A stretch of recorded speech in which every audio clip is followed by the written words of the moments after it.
Of India اور Jammu Kashmir union territory government نے ایک امینڈمنٹ لائی ہے جموں کشمیر پنچایتی راج ایکٹ کے اندر، جموں کشمیر پنچایتی راج ایکٹ 1989 کے تحت۔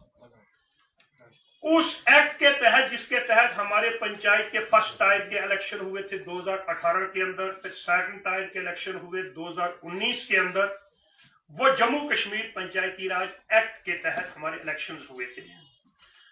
اسی کے تحت اب تھرڈ ٹائر کے الیکشن ہونے تھے اور اس ایکٹ کے تحت بی ڈی سی کے اندر جو B D C chairperson ہمارے الیکٹ ہوئے تھے، انہی کو اب تھرڈ ٹائر کے اندر جانا تھا، انہی کی ڈسٹرکٹ ڈیولپمنٹ بورڈ بننا تھا، انہی لوگوں میں سے ڈسٹرکٹ کا ایک چیئرمین بننا تھا اور وہی اس کا الیکٹورل کالج ہونا تھا۔ لیکن سرکار نے پالیٹیشنز کے کہنے پر اور پالیٹیشنز کی ایک سازش کے تحت ان کے لیے راستہ کھولنے کے لیے، کیونکہ گزشتہ 3 برس سے جب سے جموں کشمیر کے اندر جو سول سرکار تھی، پولیٹیکل گورنمنٹ تھی، جب سے اس کو ڈسمس کیا گیا، ہمارے جموں کشمیر کے تمام پالیٹیشن جو تھے اور دوسری طرف سے پنچایتی راج آنے کی وجہ سے وہ جاب لیس ہو گئے ہوئے تھے۔ اب ان کے سامنے اس وقت کوئی اسمبلی الیکشن ہونے والا نہیں تھا، کوئی دوسرے جن انسٹیٹیوشنز کو وہ آج تک انجوائے کرتے رہے 60 سال سے 70 سال سے، ان انسٹیٹیوشنز کا ابھی بننے کی کوئی دور دور تک کوئی سمبھاونا نہیں تھی، اور انہوں نے ایک سازش کر کے جموں کشمیر پنچایتی راج ایکٹ کے اندر ترمیم کروائی 17 اکتوبر کو، تاکہ پالیٹیشنز کو اس انسٹیٹیوشن کے تھرڈ ٹائر کے اندر گھسیڑا جائے۔ اس سازش کا جب ہمیں پتا چلا، جس کی وجہ سے ہمیں یہ خطرہ ہے اور ہم نے یہ محسوس کیا ہے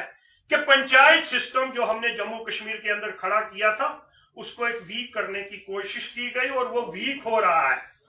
کیونکہ جب وہاں پر ایک بلاک کے اندر جہاں پر already B D C chairperson جو ہے الیکٹڈ ہے، وہیں پر ٹیریٹوریل کانسٹیچوئنسی کے 2 نمائندے یا کئی بلاکوں کے اندر 3 نمائندے آ رہے ہیں۔ کل اگر ہمیں کوئی پلان ویٹ کروانا ہے، ایک پلان ہمیں ویٹ کروانا ہے بی ڈی سی چیئرمین کو، وہ کہتا ہے یہاں پر یہ سڑک بننی ہے، یہ پل بننا ہے، اور آگے جو ٹیریٹوریل نمائندہ ہوگا وہ اس کو ریجیکٹ کر دیتا ہے، تو سامنے والا افسر اب B D C chairperson کی سنے گا یا کہ اس ٹیریٹوریل نمائندے کی سنے گا، کیونکہ وہ بھی الیکٹڈ ہے۔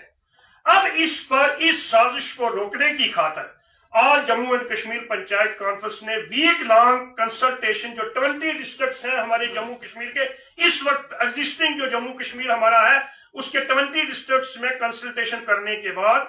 ہم نے اس سیاسی سازش کو سیاسی طور پر لڑنے کا فیصلہ کیا ہے، اور ہم نے یہ فیصلہ کیا ہے کہ تمام جتنی بھی 280 ڈسٹرکٹ ڈیولپمنٹ کونسلز کی سیٹس کہ الیکشن جموں کشمیر سرکار یہاں پر کروانے جا رہی ہے، پالیٹیشنز کو اس میں گھسیڑنے کے لیے پنچایتی راج کے اندر ہم نے وہ تمام 280 سیٹس جو ہیں وہ کنٹیسٹ کرنی ہے، اور انڈیپینڈنٹ طور پر کنٹیسٹ کریں گے، جس طریقے سے 2019 کے اندر جب یہ الیکشن یہاں پر ہوا تھا، موسٹلی پولیٹیکل پارٹیز نے بائیکاٹ کیا تھا، یہ الیکشن انڈیپینڈنس اور بی جے پی کے درمیان ہو کے رہ گیا تھا۔ آج بھی ایسی سازش کی جا رہی ہے، تو ہم یہ کہنا چاہتے ہیں کہ اسی طریقے سے ہم شکست دیں گے، کیونکہ 2019 کے اندر جو بی ڈی سی کے چناؤ 310 سیٹوں پر جموں کشمیر میں ہوئے تھے، اس میں بی جے پی کے ہاتھ صرف 80 سیٹیں آئی تھی، اور اسی چیز کو محسوس کرتے ہوئے وہ بھی ایک پہلو ہے کہ کس طریقے سے اپنے لوگوں کو بیچ میں گھسیڑا جائے اور ڈی ڈی سی پر قبضہ کیا جائے۔ ان لوگوں نے بھی اس سازش کے اندر ایک اہم رول ادا کیا، اور ہم نے یہ فیصلہ کیا کہ پورے جموں کشمیر کے اندر ہمارے جو نمائندے ہوں گے انڈیپینڈنٹ 280 نمائندے، تمام سیٹیں ہم لڑیں گے، اور ہم ان لوگوں کو پنچایت سسٹم کے اندر داخل نہیں ہونے دیں